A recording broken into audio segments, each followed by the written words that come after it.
Nah, betul. Dah. Assalamualaikum warahmatullahi wabarakatuh. Waalaikumsalam warahmatullahi wabarakatuh. Kami dari kelompok 1 akan merespon tambahan dan masukan dari kelompok 5. Yang pertama, saya akan merespon dari masukan apa kelemahan dan kekurangan dari teori experiential learning. Nah, teori experiential learning ini dari kelebihannya itu dapat menggali bakat yang terpendam, karena dari pengertian experiential learning ini adalah belajar dari pengalaman. Sesuatu yang nggak kita coba, kita nggak akan tahu. Tapi saat mencoba, oh ternyata saya bisa di sini. Makanya dari kelebihan teori ini adalah dapat menggali bakat yang terpendam. Selanjutnya dapat meningkatkan kemampuan dalam memecahkan masalah. Nah, dalam belajar kita kan tentu tidak selalunya mulus, pasti ada mengalami kendala dan masalah. Nah, dalam teori experiential learning ini juga meyakini bahwa orang yang dapat berkembang itu orang yang mau berusaha, dan penguatannya itu dengan pengulangan. Nah, itu adalah kelebihan dari teori experiential learning. Dan selanjutnya adalah dapat membangun kerjasama. Teori ini juga membutuhkan orang lain dalam membangun pengalaman dan juga belajarnya. Kekurangan dari teori ini, nah karena tadi memang dilatih untuk berdasarkan pengalaman, tentunya membutuhkan waktu yang lama. Tidak bisa sekali coba langsung bisa. Misalnya orang masak, kadang nanti ada kurang garamnya, manisan, keasaman, gitu. Ada yang pahit malahan untuk sayur ya. Terus karena membutuhkan waktu yang lama, itu yang membuat kekurangan dari teori experiential learning ini.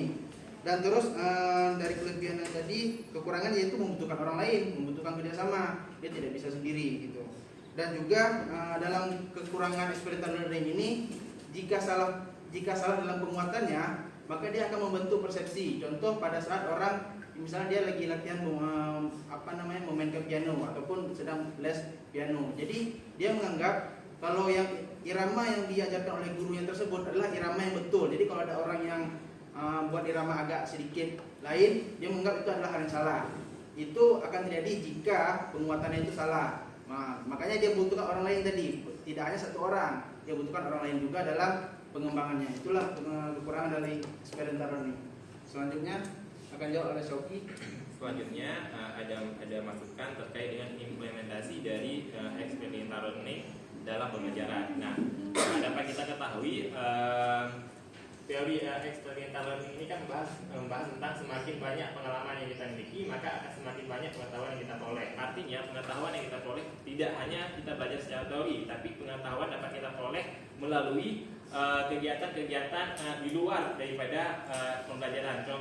Contoh sederhana daripada implementasi experiential learning ini adalah kegiatan PPL yang akan segera kita laksanakan nanti gitu. Jadi kita tidak hanya belajar teori-teori saja, teori-teori cara menjadi guru, teori-teori cara menghadapi peserta didik, tapi juga kita mempraktekkannya langsung. Jadi dengan begitu pengetahuan praktek kita dan pengetahuan teori kita digabung, akhirnya mendapatkan pengetahuan yang maksimal. Jadi seperti itulah kira-kira implementasi daripada teori experiential learning ini.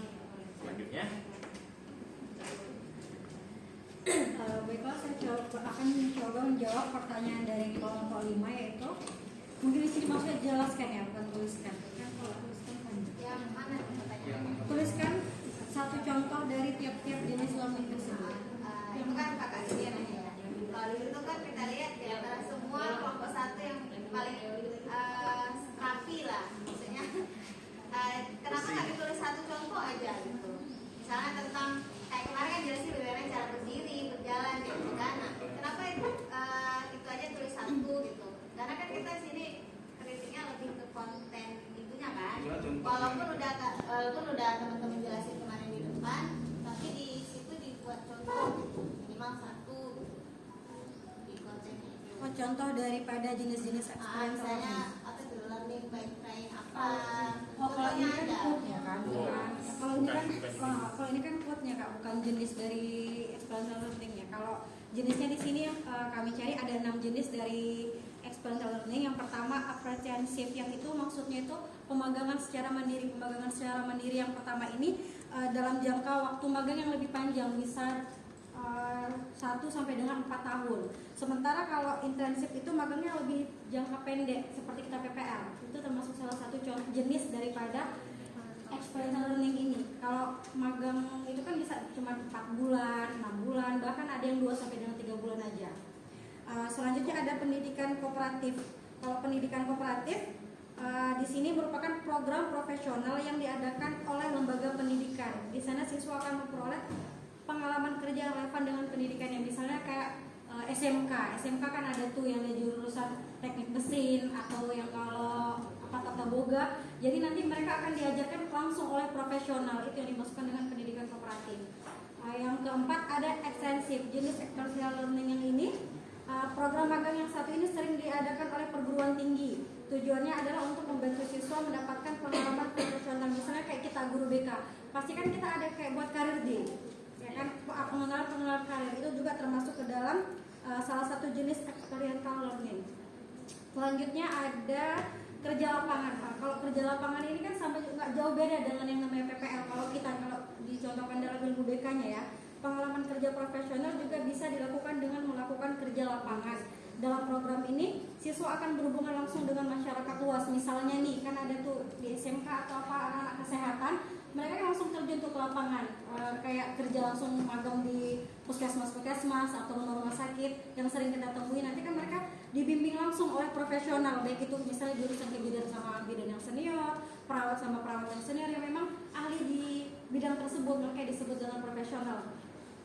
Selanjutnya ada belajar di luar negeri. Kalau jenis experiential learning yang ini sebenarnya tingkat tantangannya lebih tinggi. Kenapa? Karena siswa kan mencari pengalaman ke luar negeri. Misalnya dia jurusan apa, kita buatlah dia perhotelan.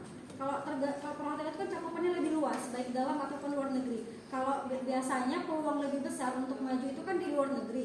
Jadi nanti dia waktu belajar, mengambil pelajaran di luar itu juga langsung diajari oleh profesional.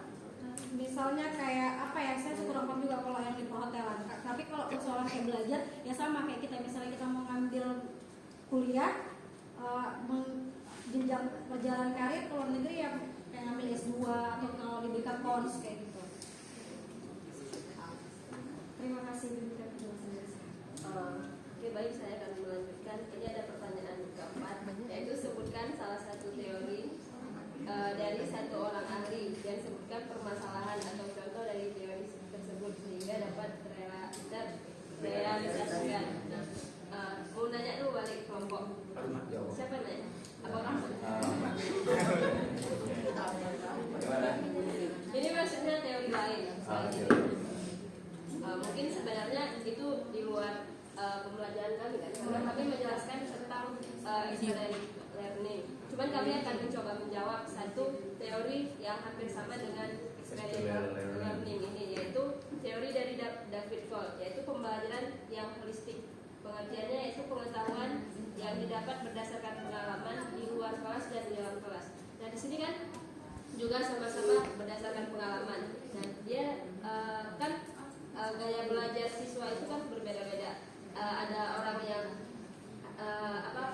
ada orang yang dijelaskan langsung bisa ngerti, tapi harus ada yang demonstrasi juga. Mungkin ini salah satu teori belajar yang bisa diterapkan untuk siswa yang gaya belajarnya demonstrasi, karena di sini ada belajar di luar kelas.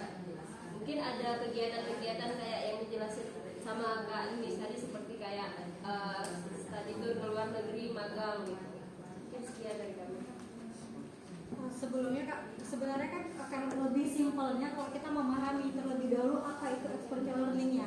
Kan di sini inti, kalau dari kesimpulan kami, inti daripada experiential learning ini bisa dijadikan suatu metode belajar oleh siapapun yang ingin meningkatkan skill dengan memperoleh pengalaman secara langsung.